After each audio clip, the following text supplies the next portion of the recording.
It was only when Fa'apua began to speak that the size of the part she'd played in Mead's portrayal of Samoan sexuality became apparent. Alimu, they shaso foi le po sa fiafi. E pe fsilia ku le finge po a mea o e fai po. I se skemi pe ulo foi o kope. Io e akitola matu te eva matama mo le lunga le ula ya la ba tu fa mo ia. Io e apa me tu e fi matu eva mai ia matu fi ia ma fo lo kia.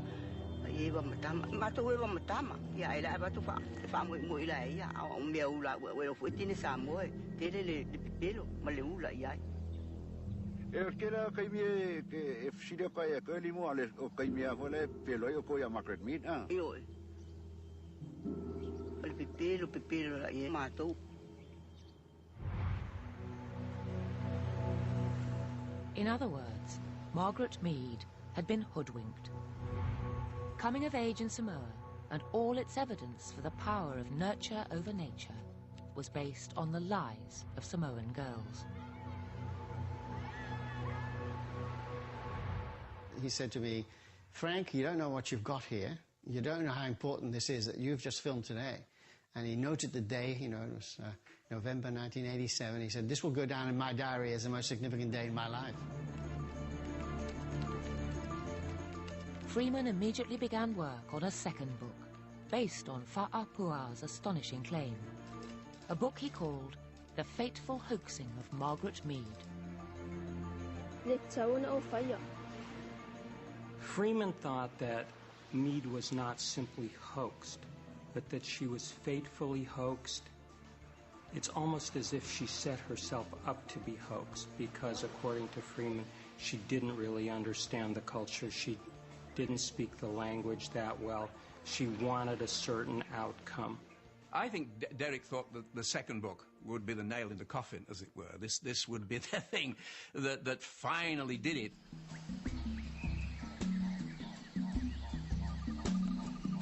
But unfortunately for Freeman, Mead's allies were once again lying in wait.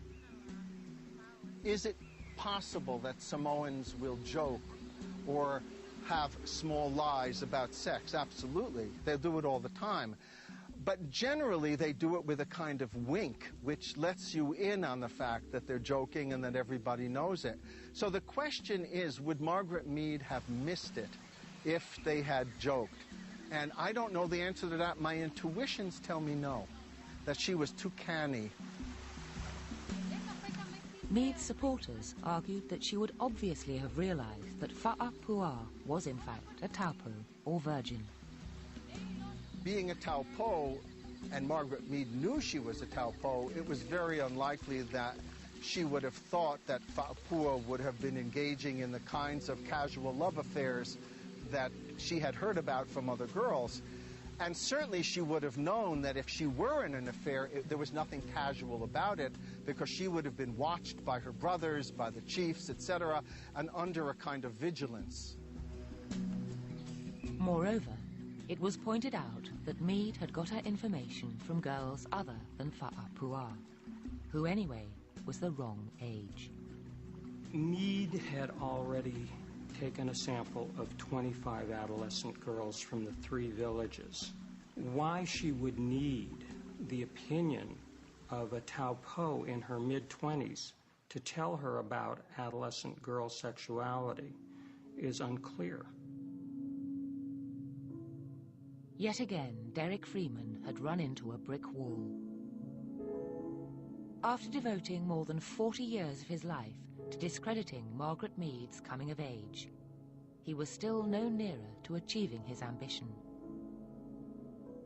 Instead, he remained out on a limb, vilified by the establishment he was so desperate to reform. I have always been a heretic, but what you've got to be in science is a heretic who gets it right. There's no use being a heretic who gets it wrong, because then you're a pariah dog in their eyes. But if you are a heretic who gets it right, you can't do better.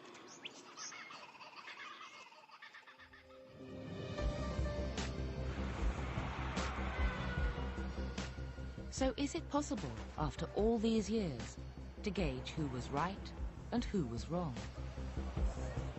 Certainly, in the 80 years since Mead so powerfully argued the case for the influence of nurture over nature, only for Derek Freeman to refute it, anthropology has changed a great deal. No longer is it believed that human beings are the products of simply their biology or their environment. Instead, the old battle lines between nature and nurture have disappeared, to be replaced by a more all-encompassing approach. And yet, despite this newfound harmony, the Mead-Freeman controversy continues to divide anthropology like no other topic.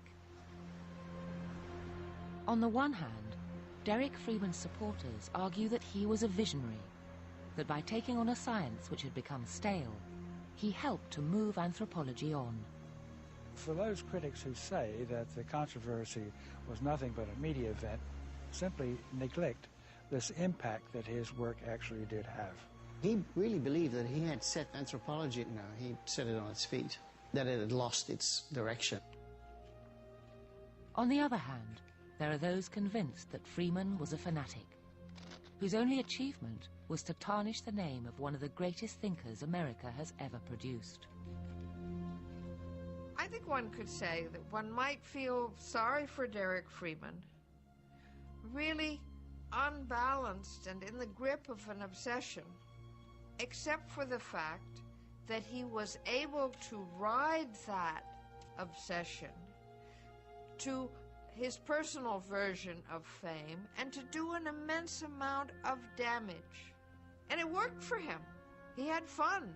That's very clear that he had just great fun. He'd found his specialty.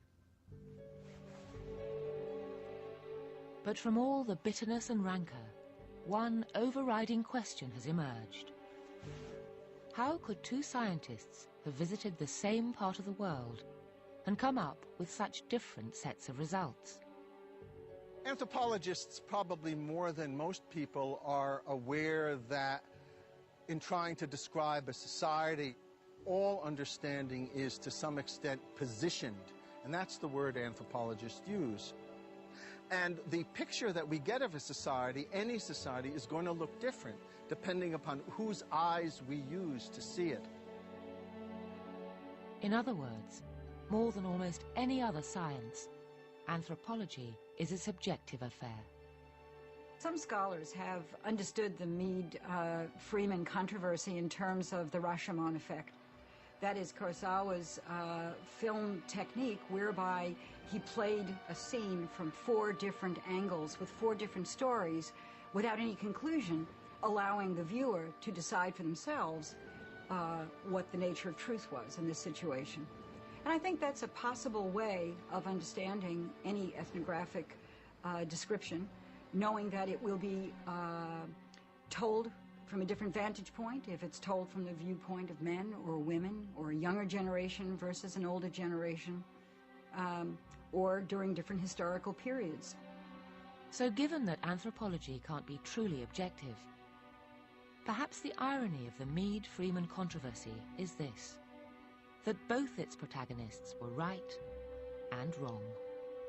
I think Derek and Margaret were both looking for something they believed they could find, which was the absolute truth about Samoa, whereas, of course, what you get are different versions of Samoa. So like anthropology itself, with its new balance between nurture and nature, maybe the real Samoa is even more complex than Mead or Freeman portrayed, both chaste and promiscuous, laid back and disciplinarian. In fact, a place much like anywhere else.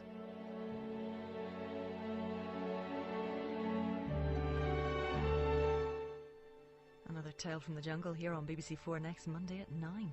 Next up tonight, continuing the anthropology season, a gothic mystery and an Oscar-nominated piece of animation.